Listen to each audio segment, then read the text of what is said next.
Hello and welcome to the West Asia Post. I am Ghadi Francis coming to you from Beirut, Lebanon.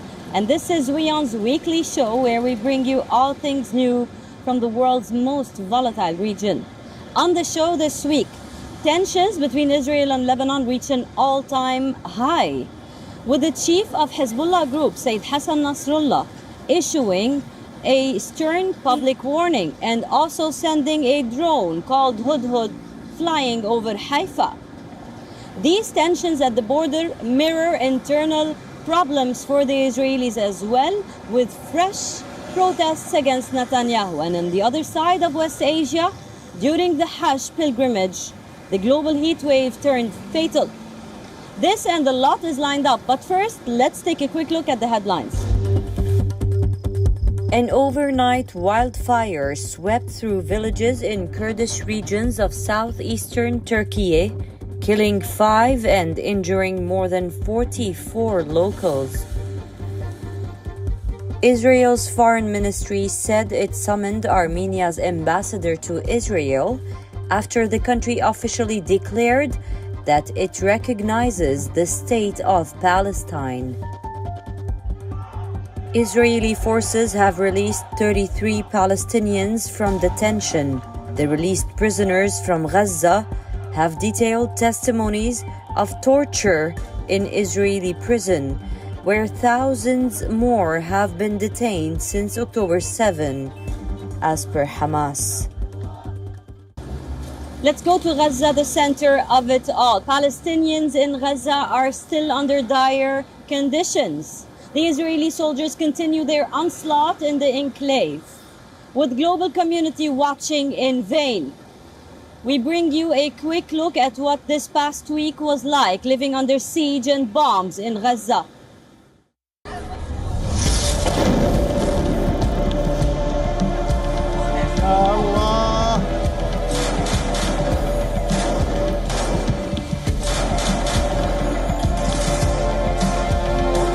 More than 8 months since Israeli Prime Minister announced a siege on Gaza, the densely populated strip with most of its 2 million strong population displaced and at the precipice of starvation.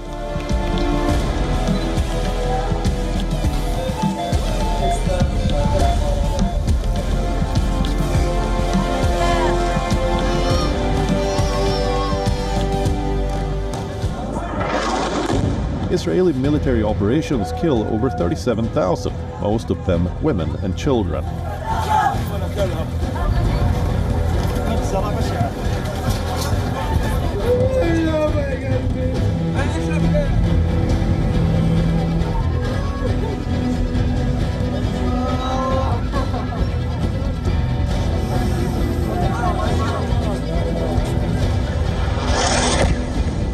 Refugee camps, UN schools, nothing is safe anymore.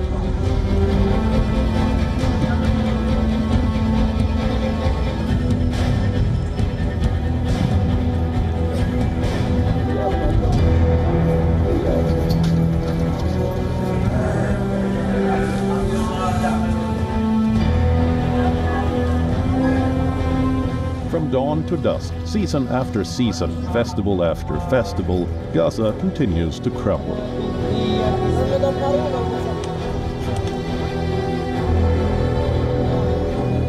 Its universities and hospitals destroyed. Negligible amount of aid trickling in. As global leaders watch horrors unfold, and Israel-Hamas talks hang in balance.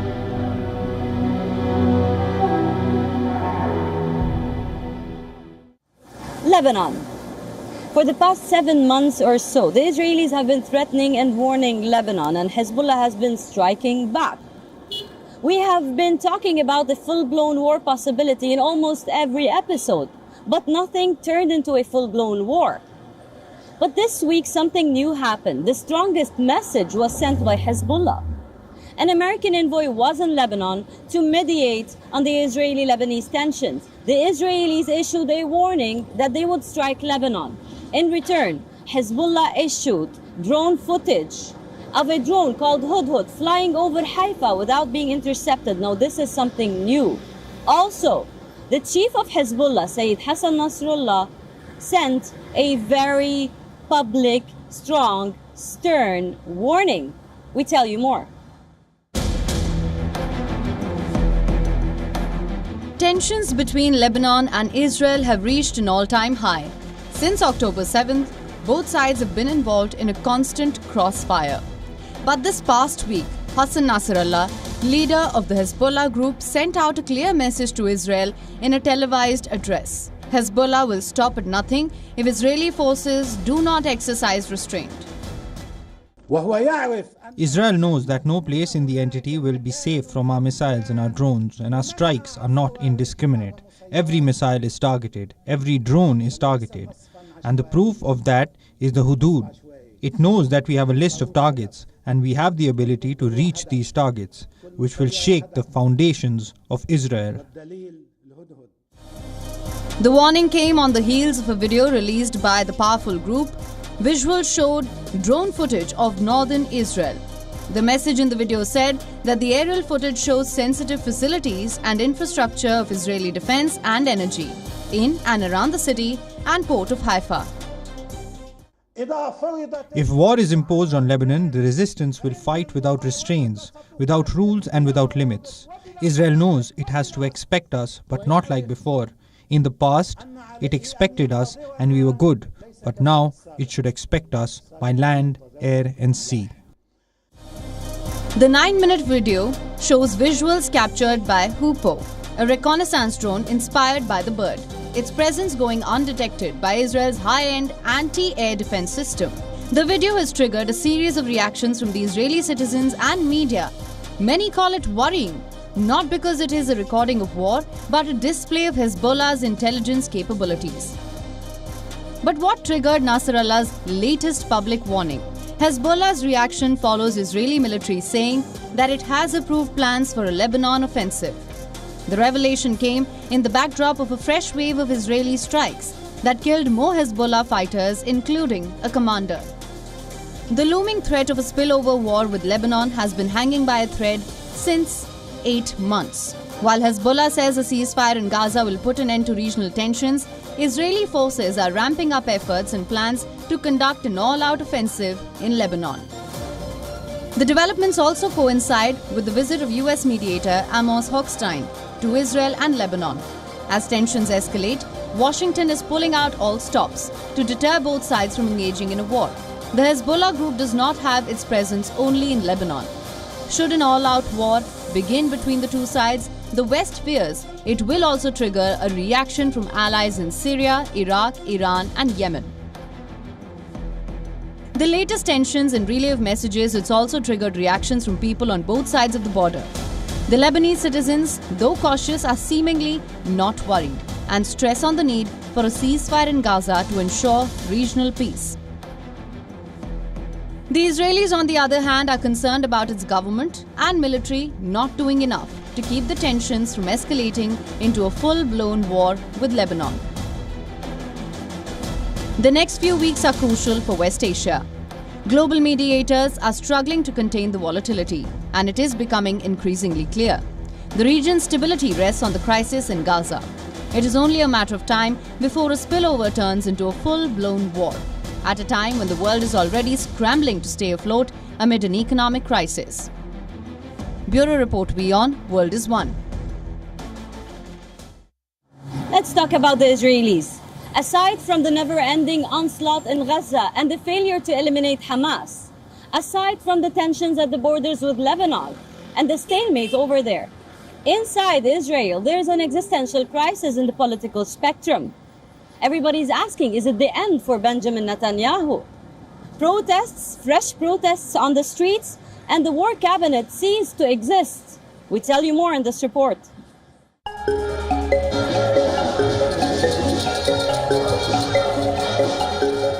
There is a fresh wave of political turmoil in Israel.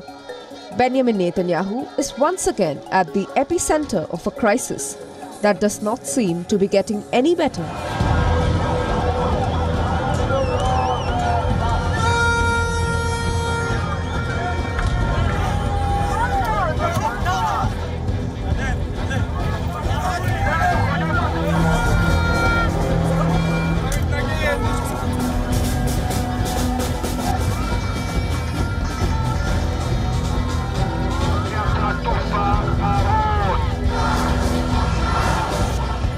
In the past week, the Israeli Prime Minister disbanded the war cabinet after political rival Benny Gantz resigned from the cabinet on the 9th of June.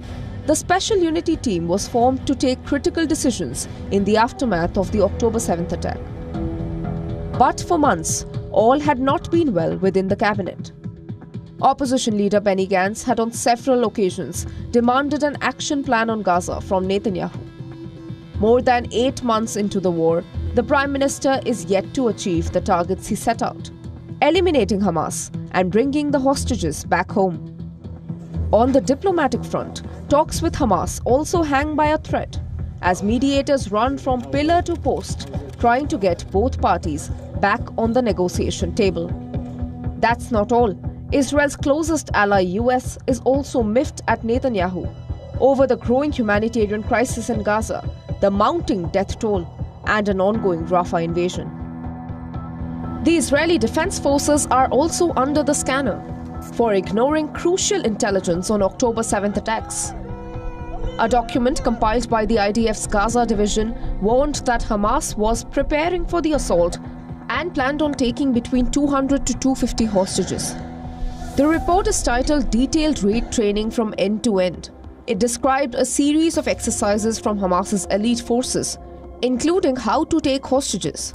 It was shared almost 3 weeks before the attack happened, and yet Israeli military failed to act on it.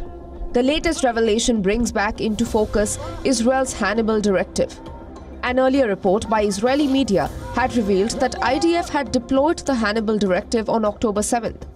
The directive is a controversial method used by Israeli forces to kill their own people to prevent them from being taken hostage. The question here is this: was the Hannibal Directive deployed as a response to the intelligence report? The developments have caused a fresh uproar in civil society again. And it seems that Israelis also share the frustration of Benny Gantz and Joe Biden.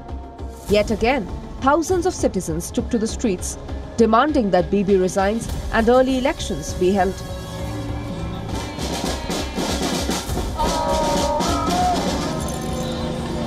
We want elections and we want a new government. We want a responsible government. We want to change this situation. We need to end this war and we need to release the hostages, and we need a responsible government of people that are interested in the future of our country and not in their own personal interests. That's it. This is what we're here for. But recent developments are not the only reason that triggered fresh anti-government demonstrations. With no more war cabinet left, centrist leaders of the opposition are no longer a part of critical decision-making. The change leaves Netanyahu in power with ultra-orthodox and far-right partners. Before October 7th, Israelis were out on the streets for months, protesting against several hard-right policies of the government, including a judicial overhaul and divisive military draft bill that has triggered Israelis. Many leaders and citizens have also accused Netanyahu of holding on to power over the country's interests, an allegation that the Prime Minister denies. But in the midst of all the chaos, questions remain. What will Netanyahu do next? And is this the beginning of the end of his political career? Strategic alliances have long shaped global diplomacy. There's one economic group that has captured the interest of Turkey, the BRICS. Why is Turkey really interested in being a BRICS member, and how would that affect European nations? The next report tells you more. It is not uncommon for political parties on opposition spectrum to agree on an agenda of national interest. The same holds true for Turkey. The West Asian country's opposition party has thrown its support behind Turkey's bid to join the BRICS alliance. Deputy head of the Vatan party has said that Western pressure won't alter the course of Turkey's BRICS membership. The opposition stance comes just days after Turkish foreign minister attended the BRICS meeting in Russia. On the sidelines of the bloc's meet, Foreign Minister Hakan Fidan made it clear that Ankara would like to become a member of BRICS. But what has piqued Turkey's interest in the BRICS alliance? The reason, it appears, is both economic and strategic. As Turkish officials and experts point out, the bloc is likely to dominate global economy.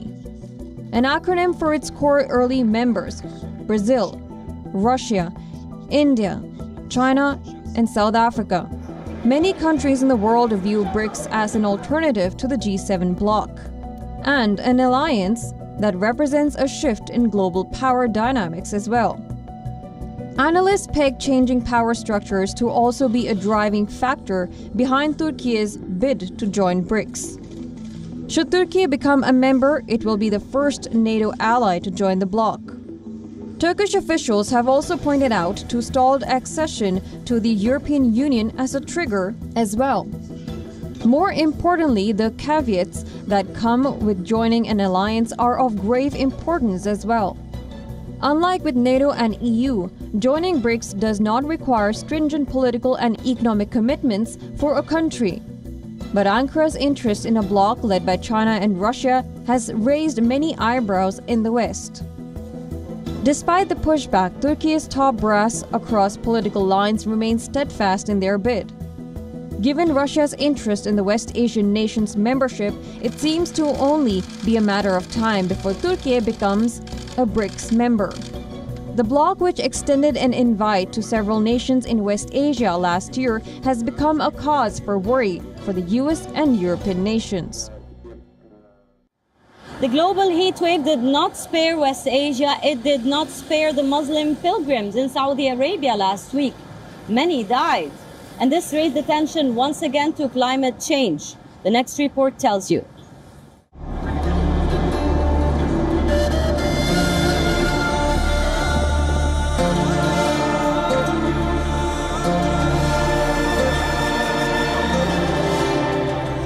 Saudi Arabia is no exception to the global heat wave that is impacting millions.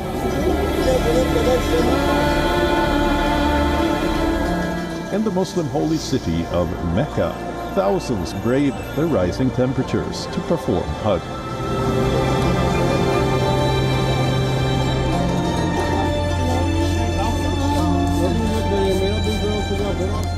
A pilgrimage that tenets of Islam command Muslims to undertake at least once in their lifetime.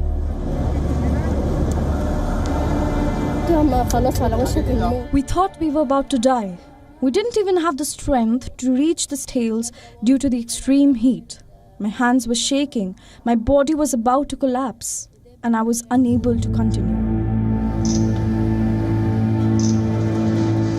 According to Saudi officials, over 1.8 million pilgrims participated in Hajj this year, with close to 1.6 million Muslims making the journey from abroad.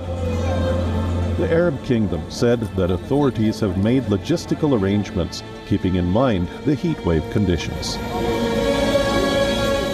However, close to 1,000 worshippers have died due to heat-related ailments during the 5-day Hajj. Many more are suffering medical conditions caused by the rising temperature and desert climate.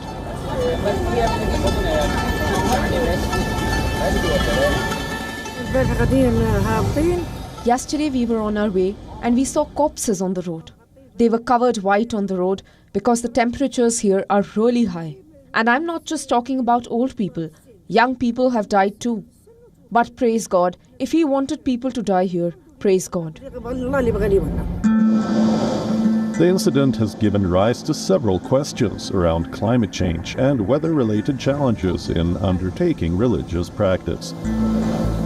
Saudi's temperature in June so far has peaked at 51.8 degrees Celsius, the highest that the country has witnessed in the last 5 years. Officials issued several advisories to pilgrims, from carrying umbrellas to staying hydrated.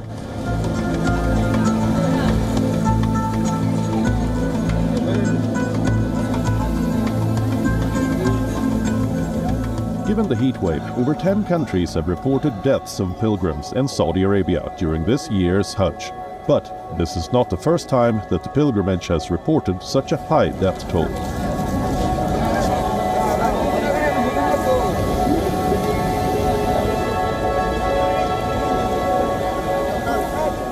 In 2015, a stampede in Mina killed thousands of pilgrims, while Saudi reported an official death toll of 934. Pilgrims and governments of other countries claim close to 2,400 people died. However, it is only this year that climate and high temperatures in particular have proved to be so deadly for the worshippers.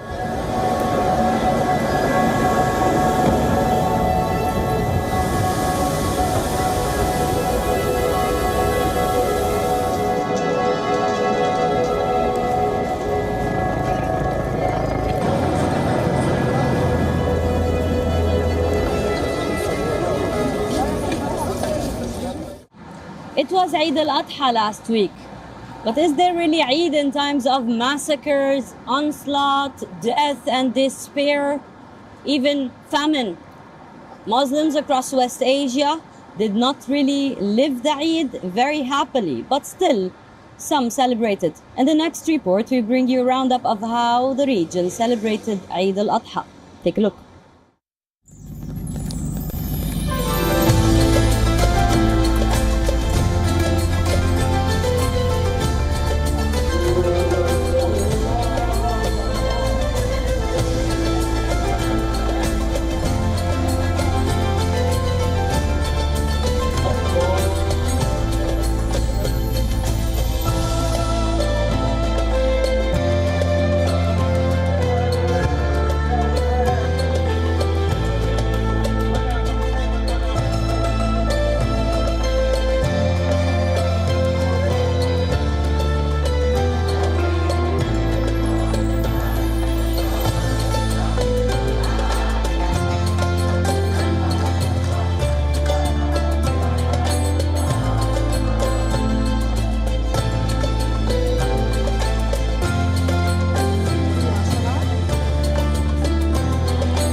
That's all we have for you on this episode of the West Asia Post. I will see you next week with a brand new lineup, always bringing you the most recent updates, news, and ground reports from the most volatile region in the world. I am your host, Radi Francis, signing off from Beirut, Lebanon. For more global news, keep on watching WION World is One.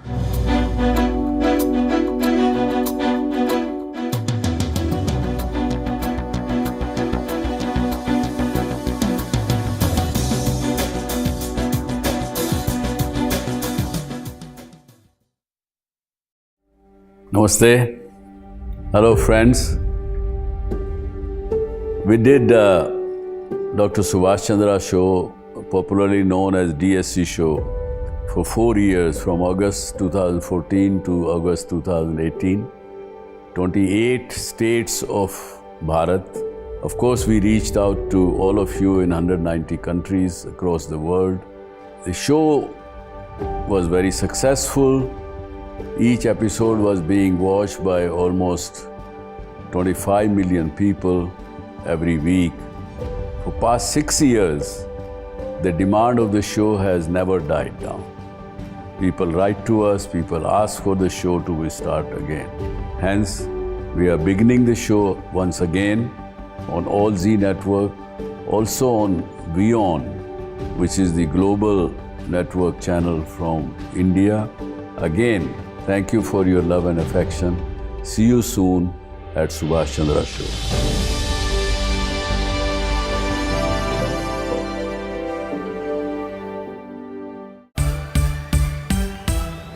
This week on Melt, a heart-to-heart with one of advertising's most respected creative juggernauts, Manila's very own Merly Cruz Jaime. If they think they are more creative than the creatives, they will never open up that door that you, at one point in time, can actually give them a solution that they will be happy with. I do respect that because we are all human.